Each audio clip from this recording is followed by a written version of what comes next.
오늘은 히브리서 9장 15절부터 28절까지 말씀을 함께 나눠보겠습니다. 히브리서 9장 15절부터 28절까지 말씀 제가 봉독해 드리겠습니다. 이로 말미암아 그는 새 언약의 중보자시니 이는 첫 언약 때에 범한 죄에서 속량하려고 죽으사 부르심을 입은 자로 하여금 영원한 기업의 약속을 얻게 하려 하심이라.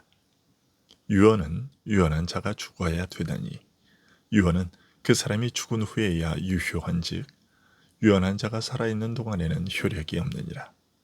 이러므로 첫 언약도 피 없이 세운 것이 아니니 모세가 율법대로 모든 계명을 온 백성에게 말한 후에 송아지와 염소의 피 및 물과 붉은 양털과 우슬초를 취하여 그 두루마리와 온 백성에게 뿌리며 이르되 이는 하나님이 너희에게 명하신 언약의 피라 하고 또한 이와 같이 피를 장막과 섬기는 일에 쓰는 모든 그릇에 뿌렸느니라.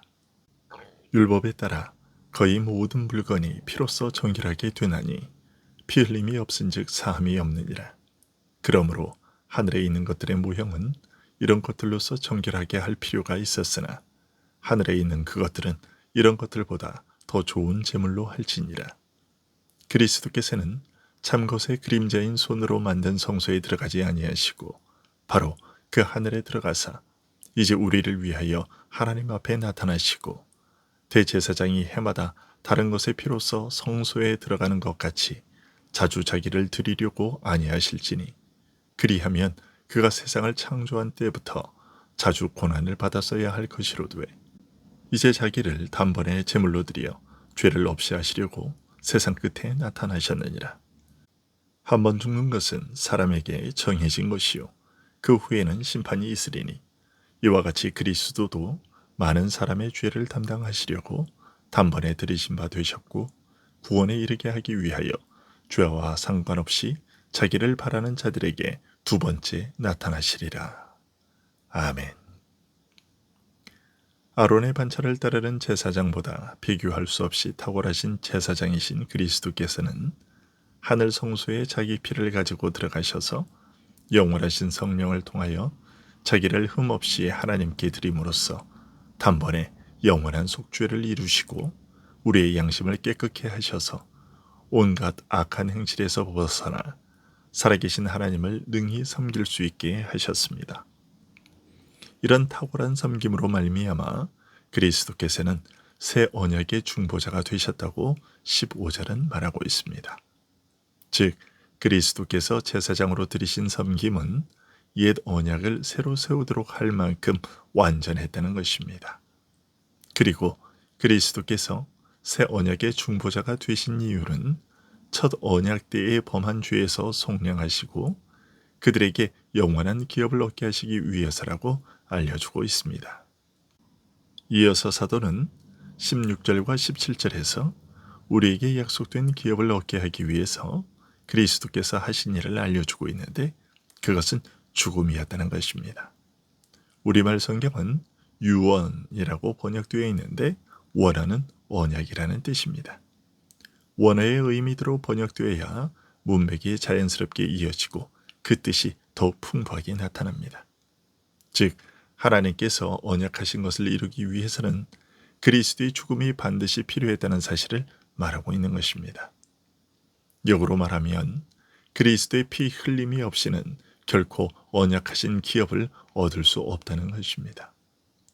이것은 창세기 15장에서 하나님이 아브라함과 언약을 맺으시면서 쪼개진 짐승 사이를 지나셨던 일을 통해 이미 알려진 내용이었습니다.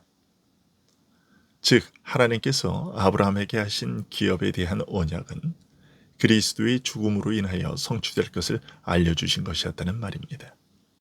출애굽기 24장에서 희생제사의 피를 제단과 백성에게 쏟고 뿌리는 것이 필수적인 절차였던 것과 그리스도께서 마태복음 26장 28절에서 이것은 죄 사함을 얻게 하려고 많은 사람을 위하여 흘리는 바 나의 피, 곧 언약의 피니라고 하셨던 것과 같은 사실을 말하고 있는 것입니다. 18절부터 22절까지 말씀도 역시 바로 이 사실에 대한 부연 설명입니다. 20절에 언약의 피라는 표현 자체가 언약에서 피의 요소가 빠질 수 없다는 것을 잘 말해주고 있습니다. 성막과 섬기는 기구마다 모두 피로써 성결케 하도록 하신 규례는 옛 언약 전체가 죄를 사하시고 정결하게 하시는 언약의 피에 젖어 있고 바로 이 은혜의 바탕 위에 서 있다는 사실을 알려주고 있는 것입니다. 이어서 23절과 24절은 희생제물의 죽음으로 죄를 속하며 그 피로써 모든 죄의 더러움을 씻어 정결하게 하는 옛 규례들은 하늘의 참 성소를 본떠서 만든 옛 성막에는 필요했지만 하늘에 있는 그 원형과 실체의 경우에는 이보다 더 나은 제사로서 정결하게 되어야 했다고 알려주고 있습니다. 따라서 그리스도께서는 사람의 손으로 만든 땅의 성소에 들어가지 않으시고 참 하늘에 들어가셨으며 그 이유는 우리를 위하여 하나님 앞에 나타나시기 위해서였다고 말합니다. 하지만 그렇게 참 하늘 성소에 들어가셨지만 구약의 제사장들처럼 해마다 자신을 제물로 드리지는 않으십니다. 만약 구약의 제사장들처럼 매년마다 바쳐야 할 것 같으면 창조 때로부터 지금까지 수없이 고난을 받으셔야만 했을 겁니다. 하지만 단 한 번의 완전한 제사로 더 이상 반복해서 제사 드릴 필요가 없도록 하기 위해 세상 끝에 나타나신 것이라고 26절은 알려주고 있습니다.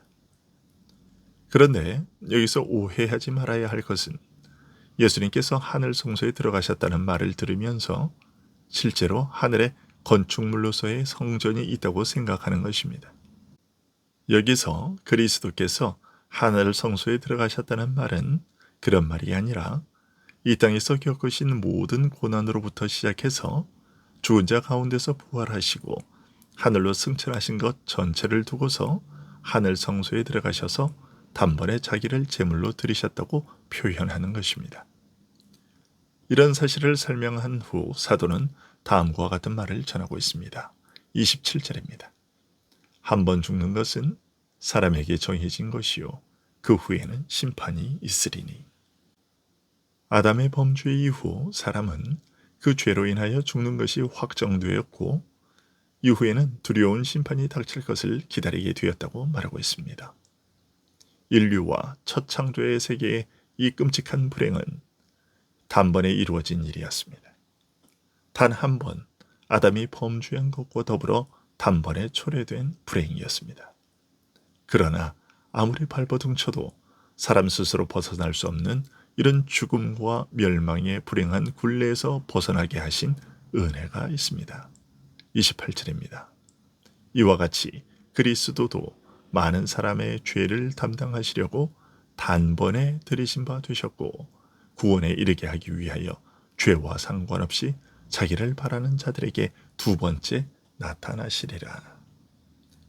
그리스도께서 많은 사람들의 죄를 지시기 위해 단 한 번 그리고 단번에 제물로 드려졌고 이제는 죄와 상관없이 구원의 완성을 위해 그를 기다리는 자들에게 두 번째로 나타날 것이라고 알려주고 있습니다.